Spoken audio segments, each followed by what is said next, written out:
আরে তাড়াতাড়ি বের হও না, গাড়ি চলে আইছে ওইদিকে। ভাই তুমি কি কোথাও যাচ্ছ নাকি? হ্যাঁ যাচ্ছি, একটু দাওয়াত আছে। কেন, কিছু কইবি নাকি? তোমারে তো কত করে কইলাম যে আমারে 3 লাখ টাকা দাও, আর এই মুহূর্তে আমি যদি লোন নিই তাহলে আমি বিপদে পড়ে যাব। তোমার টাকাটা আমি বিদেশ যাওয়ার পরেই দিয়ে দেব। আর তুমি তো কইছো আমারে তোমার কাছে এখন বিষ খাওয়ারও টাকা নেই, তাই আমি সিদ্ধান্ত নিছি বাজারের উপরে আমার ওই জমিটা আমি বিক্রি করে দেব। বাজারের উপর জমি বিক্রি করবি মানে? হ্যাঁ, ওই জমি তুই কেন বিক্রি করবি? এত সুন্দর জমিন, সোনার থাল। এই তুই পাগল টাগল হয়েছিস নাকি? হ্যাঁ, আর কারোর সাথে কি কথা বলছিস নাকি?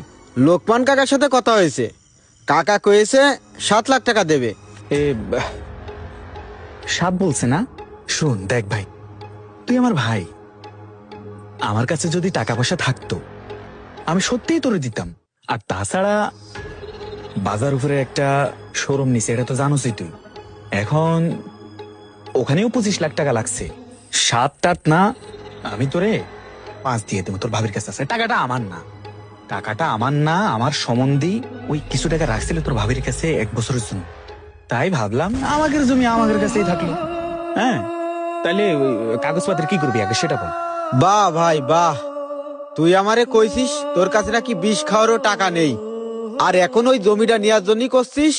আমাকে নিজেকের জমি নিজেকের ভিতরেই থাক। আরে ভাই, তুই এরকম উত্তেজিত হচ্ছিস কেন?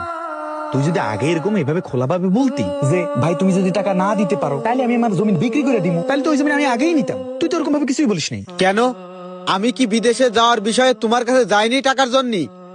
সেই দিন তুমি আমারে কি কয়েছো ভুলে গেছো? ভাই কি বাজারের দিকে যাচ্ছ? কি রে, তুই এখানে কি করিস? ভাই আমি একটু ওই লোকমান কাকার কাছে আইলাম। লোকমান কাকার কাছে? লোকমান কাকার কাছে তোর কাজ কি? কিছু না, এমনি গেলাম একটা দরকারে।